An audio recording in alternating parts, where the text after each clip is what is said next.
In this video, you're going to learn how you can manage your own rental properties as I have for years. But first, it's story time. I'm going to read an actual email that I got from a tenant from one of my rental properties. This was before I knew much about property management and tenant screening. I hadn't received my rent and I was messaging the tenant and calling and emailing. And this is the response that I finally got. I'm sorry for the delay in replying. I've been busy trying to take care of business. I think that my husband told you I was going to work out of town at a brothel to make the money for rent. According to Nevada law, all girls that work in a brothel must go under STD testing with the health department. They then stay at the ranch to await test results. I was informed Tuesday that my chlamydia test was found positive and therefore unable to work. I was sent home later that day. Upon my husband finding this out, not only that I was unable to work, but that he himself may have chlamydia, he was justly upset. And that night, he left to stay with his family. He's been there since last week, which may be why he's been out of contact. I have gained employment at another gentleman's club and have been working double shifts since my return. That is why I haven't been in contact. I'm either working or sleeping. Unfortunately, we have not been able to keep a cushion of money because I've had to pay for warrants that were for years of old tickets that I didn't know about. I finally find out because the marshals came to my home and place of employment looking to place me under arrest. I haven't shared this because I felt it all seemed too unreal to believe. Just wait. It's been an extremely hard year for us, and we thought we'd be okay renting this house because we had a roommate. The fact of the matter is that the roommate was my ex-fiance, and when he moved in, he decided that he couldn't handle living with me and my family, so he left. I'm not really sure what other options we have, except that now I have been treated and medically cleared so I can go back to work there next Tuesday. I'm sorry this came late. I'm going to let you know how you can be a good property manager and learn how you can manage your own properties. What's up? This is Stacey. Welcome back to my channel. I make videos about making money, saving money, investing, real estate investing, and credit cards. So if these are subjects you're interested in, please like, subscribe, and hit that notification bell. So let's get to it. I'm going to give you some tips to managing your own property. I've made quite a few mistakes. I'm going to go over some of them in this video and let you know what I've done wrong and right, so you have a good overview of how you can manage your own properties. I've been managing my own rental properties for over 24 years, and this is the first year that I've actually hired property management for some of them. Before you find a tenant, you want to make sure that your home is in good condition. Sometimes you can spend a little bit of money to fix it up. Of course, you are going to first want to make sure that everything is properly working, safe, you've got your smoke detectors, and everything is in good condition. Sometimes you can spend a little bit of money to spruce it up and the place will look a lot better. You can add a few flowers, a little landscaping, sometimes paint, or fixing up the kitchen, or anything else that you see that may need a little bit of fixing up. You do want your home to look nice and provide a nice home for your tenants. Next, you'll want to take pictures. Either you can take them on your camera, your iPhone, or you can hire someone to take pictures. Good pictures are important, and a lot of pictures are also important. You want someone looking at the ad to get a really good feel for the place. You don't want to waste their time or your time where they come out and see it, and it's nothing like what they thought because the pictures were not there. You're going to want certain criteria for the tenants, and you're going to want to stick to it. I put the criteria right in the ad so they know if they're going to qualify.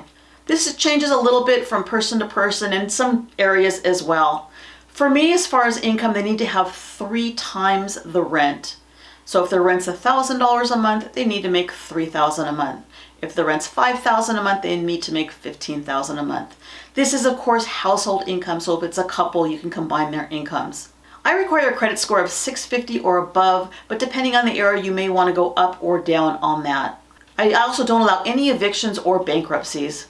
I've been through a couple of evictions where I've had to evict tenants, and typically what happens is you end up settling and they never even have an eviction on their record. So if it got to the point where they have an eviction on their record, it's probably pretty bad. I ask for referrals right on the application, both from their previous landlord or landlords and some personal referrals. I actually call every single referral.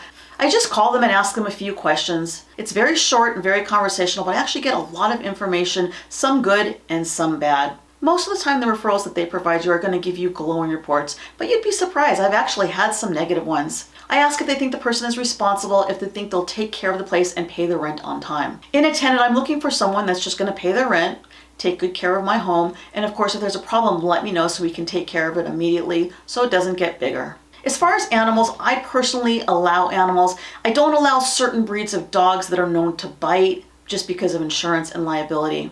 I do charge a higher pet deposit, and sometimes I charge a higher monthly rent because they have an animal. I find a lot of times that people with animals or family with animals actually stay longer, and they're often better tenants. I have had animals cause damage to the homes, and except for one time, the deposit did cover that. Some landlords don't allow smoking because if someone is a heavy smoker, it's hard to get it out of the walls. I personally don't have that as a rule. I kind of feel like it's going to be their home, and if they want to smoke, they can smoke. But that is something that you might want to consider as well. As far as listing the property, I put it on Facebook, Zillow, and Craigslist. I put the pictures up and I put as much detail as I can. I ask them to contact me either by email or phone. If you don't want to give out your own personal cell, you can get a Google number, which will show a different phone number. Since I'm showing the properties, I ask to have a phone call with them first. So just go over with them, say hello, and find out if they qualify. I have found that the people that don't want to even have a quick little phone call are probably not tenants that I'm going to want to deal with. I ask them what their income is, how long they've been on their job, what their credit score is if they know it, and just basic questions like that. You do want to be very careful not to discriminate. There's a few items that would be considered discrimination by the Fair Housing Act, so you do want to avoid asking about them. The Fair Housing Act prohibits discrimination in housing because of race, color, national origin, religion, sex, family status, and disability. That's actually fine with me because nothing on that list makes anyone a good or a bad tenant. Again, as far as a good tenant goes, you want someone that's going to pay the rent, take care of your place, and let you know if there's any issues. Once they've filled out an application, you like them, they like you, it seems like it was going to be a good fit, you're going to want to run a credit report. I run a report that does credit, eviction, and criminal. I use a website called mysmartmove.com, and the way that works is I send them a link to my account at mysmartmove.com, and they're going to pay for the report out of their money. The report's going to show credit, eviction, and criminal history. I'll then be able to get a better picture. I often also ask for bank statements, sometimes for the past month, 2 months, or 3 months. I had one tenant that over 3 months had hundreds of dollars of late fees, and their balance was usually at around 0 or negative. That was a big red flag to me that they would not be able to pay their rent and they're not good with their money, so I declined to rent to them. You're also going to have a solid lease agreement with all of the rules and go over that with them when they sign it. I paid an attorney to draft an actual lease agreement so I could have all of the information in there legally, but there's plenty of online sites that you can use to get your lease agreement. As far as collecting rent, I'll let you know how I do it and how a lot of other people do it.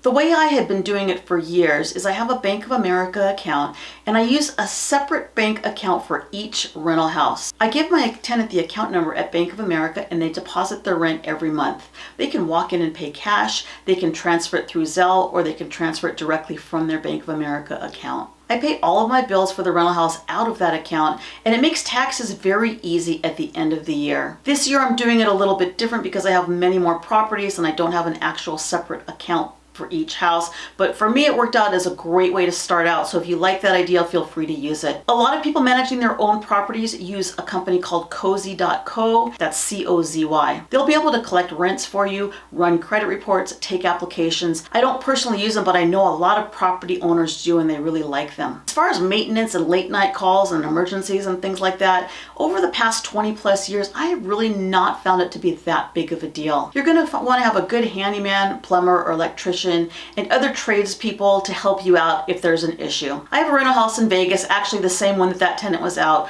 where the air conditioning went out and the house wasn't that old. The AC company came out and said I needed a whole new unit, which was like $6,000. That made no sense. I just went on Yelp, I found some of the highest reviewed AC companies, called one, the guy came out and it was about a $250 repair. That was about 8 years ago and I still use them when the AC goes down. Once you have a good company, just keep them. Repairs are actually pretty easy. You call them, you give them the tenant's phone number, they go and they do the repair, and you give them your credit card right over the phone. I used to have home warranties on all of my properties, and I found out through the years that it is absolutely not worth it. In the long run, you're going to end up paying more. You may have a repair that's covered up front that you don't have to worry about, but in the long run, you're going to pay more money. It's a lot cheaper and easier to call an actual repair person to come out, pay them a few $100s, and it's fixed. My experience with home warranty companies is they come out multiple times, 7, 8, 9, 10 times. Don't want to repair it, don't want to replace it, and it's just a big headache. The cost of the home warranty has always been more than I would have spent in the year for whatever repairs come up. This is just my opinion on home warranty, but I don't recommend it at all. I know there's different companies and I probably had a terrible one. It is possible to have a better one, but don't forget, they're in business to make money, so if you're paying them for the warranty, in the long run, they're going to make more money. So figure a little bit of extra money every month, put it aside for all of your repairs, put aside money for CapEx, which would be something big like a new air conditioning or a roof, kind of figure the life of it, and just take care of those items yourself. In the long run, you're going to have less headaches and you're going to be ahead financially. So I hope this helps. I wish I had somebody that told me some of these things before I was a landlord. I probably didn't even know to look and I just was winging it. I will leave you with this one last joke. What did the yoga teacher say when she was getting evicted? Namaste. Thanks for watching. I'll see you next time. Bye.